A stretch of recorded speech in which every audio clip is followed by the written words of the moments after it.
ધીરેન્દ્ર શાસ્ત્રી જી કેવી રીતે એકદમ પ્રેમ થઈ ગયો, મિત્રતા થઈ ગઈ? અમારી પહેલી મુલાકાત ઓફિશિયલી આમ કહીએ તો સુરતમાં થઈ, એટલે લોકોએ જોઈ છે પહેલી મુલાકાત. અને મારી દ્રષ્ટિએ પહેલી મુલાકાત હતી, પણ મને યાદ નહોતું કે એની પહેલાં 2016માં વિશ્વવંદનીય સંત પૂજ્ય મોરારી બાપુની રામકથા હતી કેદારનાથમાં.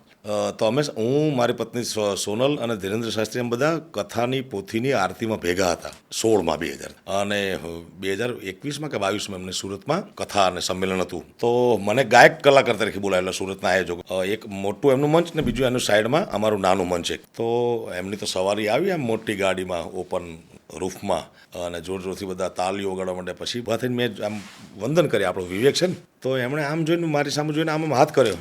એટલે મને આશ્ચર્ય થયું કે મને તો કદાચ મેં કીધું આ સોશિયલ મીડિયાના માધ્યમથી ઓળખતા હોય. પછી જેવા એ મંચ ઉપર ગયા, પહેલું જ એમણે નિતેન્દ્ર એમનો આસિસ્ટન્ટ છે, એને કીધું કે કીર્તિદાનકો બોલાવો, અને પહેલું જ મને મળ્યા અને મને પૂછ્યું કે કહા મિલે યાદ હે. એટલે આપણે તો એકદમ પ્રભાવિત, આટલા વ્યક્તિને આટલા નજીકથી દર્શન થાય, જેને જોવા માટે, જેને સ્પર્શ કરવા માટે માણસો તરસતા હોય, એના સીધો મારો હાથ પકડી લીધો. મને કે કહા મિલે थे, યાદ है? મેં કીધું નહીં બાબા, બિલકુલ યાદ નહીં. મને કે હમ બાપુ કી કથા મેં કેદારનાથ મિલે थे. અને મને પછી યાદ આવ્યું, રિકોલ થયો, અમે એક જ બિલ્ડિંગમાં 3 દિવસ રહેતા હતા, એવી ઠંડી હતી.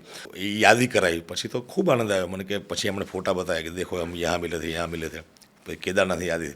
ત્યાર પછી તો અમારો સિલસિલો ચાલુ રહ્યો. એમ તો એનું માથું મોટું છે, ગુરુદેવ કહેવાય, પણ મારી સાથે બહુ પ્રેમનો નાતો છે.